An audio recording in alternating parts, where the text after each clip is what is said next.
your FPS in Valorant suck? Then this video is perfect for you. We will go over the best Windows settings, a free tricking utility, Nvidia control panel settings, and of course the best Valorant settings in 2026. Make sure to subscribe for weekly Valorant guides, and now let's get straight into it. We're gonna start by adjusting our Windows settings, and for this, you're gonna open this up, go into System, go over to Display, and we're gonna start with a very simple tweak, and this is just by checking. And the further we get into this video, I will show better tweaks, so make sure to stick till the end to not miss out on any FPS. And in this display tab, all you gotta do is go to Graphics, and in here you wanna make sure that Valorant is added in this list. If not, you can search it up, search for Valorant. For me, it's already added, but in case it's not listed here, you're gonna click on Browse, and in this prompt, we're gonna go to the installation path of your game. So in my case, and for the majority of people, it's gonna be on C, Riot Games, Valorant, Live, Shooter Game, Binaries, Win64, and you're gonna select the Valorant Win64 shipping executable file. You're gonna add this, it's already added, and just for the sake, you can also do it with the Bootstrap package game, which is in Valorant Live, and then just the Valorant.exe. Once you added both of these, you're gonna go and click on Valorant options, and in here we want to make sure that it says high performance and it's not decided by Windows or even in power saving. So once you've done that for both, we can go ahead, click on change default graphics settings, and you want to make sure that hardware accelerated GPU scheduling is also enabled. Optimizations for Windows games should be turned off. Then we can go back to displays, and one simple thing I always recommend you doing is check under advanced display that you're actually using the proper refresh rate for your monitor. So in my case, it's 240. I had a couple friends who always use 60 Hz and their monitor supports way more, 120, 240. So make sure to check this out. And once you've done this, we can go back into the system tab. Then we're pretty much done in the system tab. I wanted to show you the power settings as well, but these are also covered later on in the video once I show you the free tweaking utility. So this is not needed. So make sure to stick till the end to not miss out on this best tweaking utility out there. And we're gonna go over to the gaming tab, and I want everybody to check that your game bar is disabled because this just uses performance. Then still in the gaming tab, also you can check captures, that this is also disabled, it's not capturing anything. And then also we got the game mode, which should be enabled on Windows 11 especially. We're gonna continue in the personalization tab. We're gonna go to backgrounds, and I want you to make sure that you're using solid color or a picture, but never a slideshow or even Windows Spotlight, because this uses performance and changes even while you're gaming your background of your PC, or even downloads pictures from Windows Spotlight, which is not needed at all. So make sure you disable this, set it to a solid color or something. If you're also using wallpaper engine just like me, then I recommend you to go into your taskbar right here and click on pause or even quit while you're playing your game. And speaking of which, you see I got a bunch of running tasks right now in the background. So while you're gaming, make sure to check your background processes. You can do this even better in your task managers. Just open it up, search for it in the taskbar, and then you can even filter for CPU usage, memory usage. My Windows CPU usage is kind of broken because I modified something. It's not actually at 100%, but you get the point. It's still in the task manager. I bet like 90% of you got all these unnecessary apps set as startup apps. So every time you boot your PC, there's a bunch of apps just running in the background, delaying your startup or stuff like that. So make sure that all these apps, you can check the status here, are disabled on startup. And I personally even prefer opening everything, even things I use at a daily. So for example, Discord, I also prefer to actually open it myself. So you can just click on disable, or if you're on Windows 10, right click on it and click on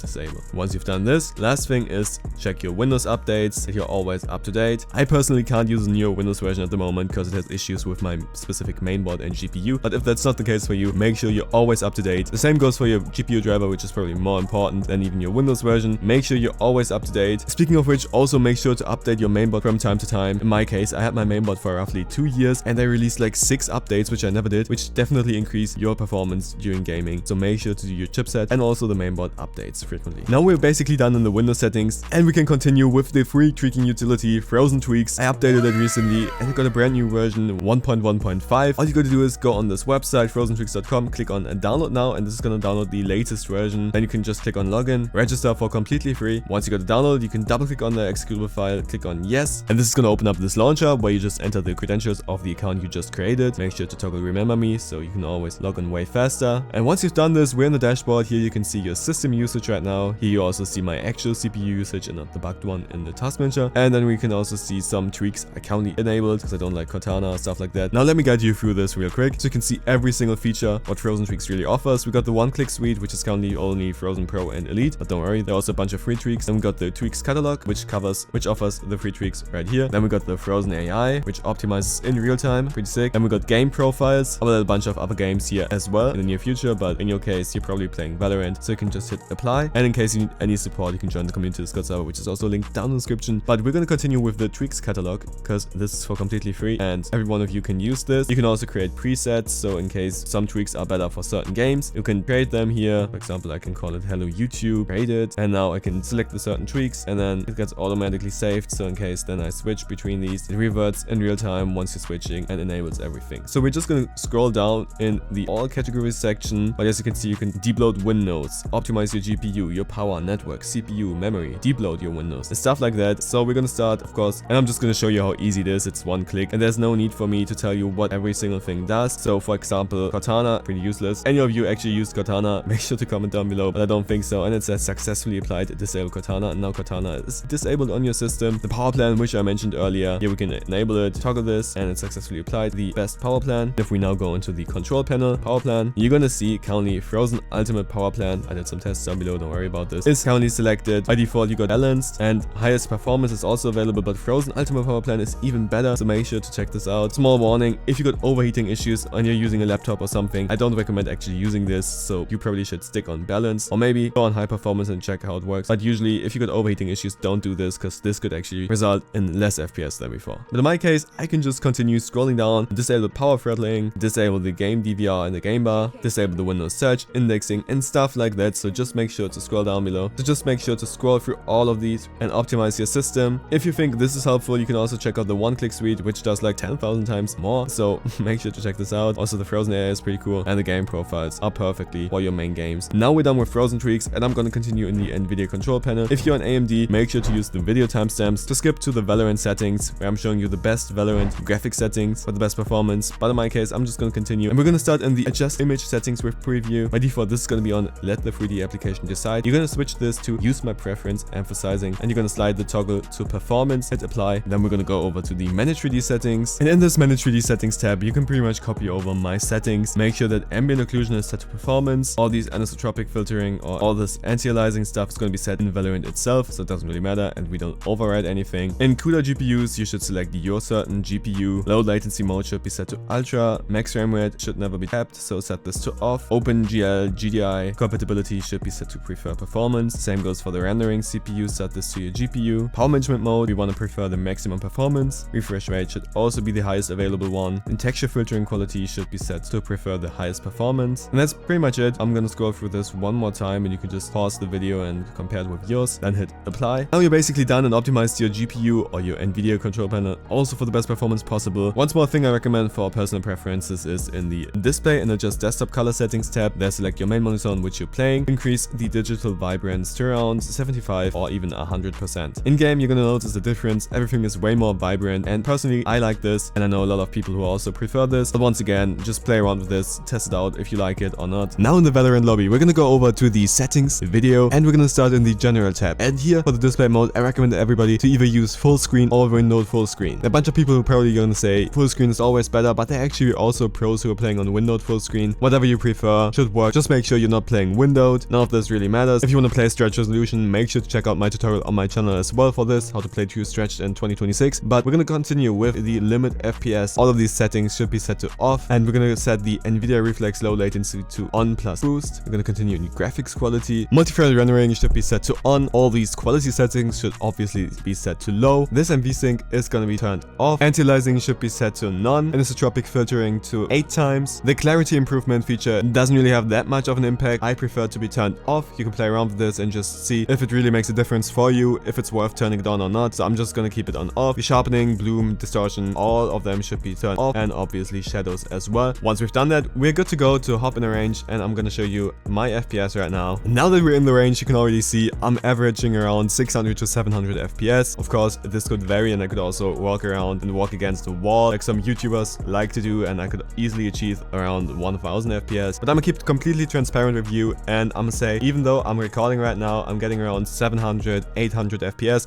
which is more than enough for me. And keep in mind, I'm recording and got a bunch of apps open as well. That's it. This is how I improved my FPS. Before this video, my FPS were actually on 500, so it definitely increased by 200 to 300 FPS. And also, what really improved as well is my input delay. Everything feels way smoother and responsive. So make sure you followed every single step in this video. I also planned a lot of other videos where I showed like hidden Windows features, which can help you optimize, especially for input delay as well. So make sure to subscribe to this channel and turn on post notifications. And with that being said, I wish everybody a great day, and I'm gonna see you in the next one.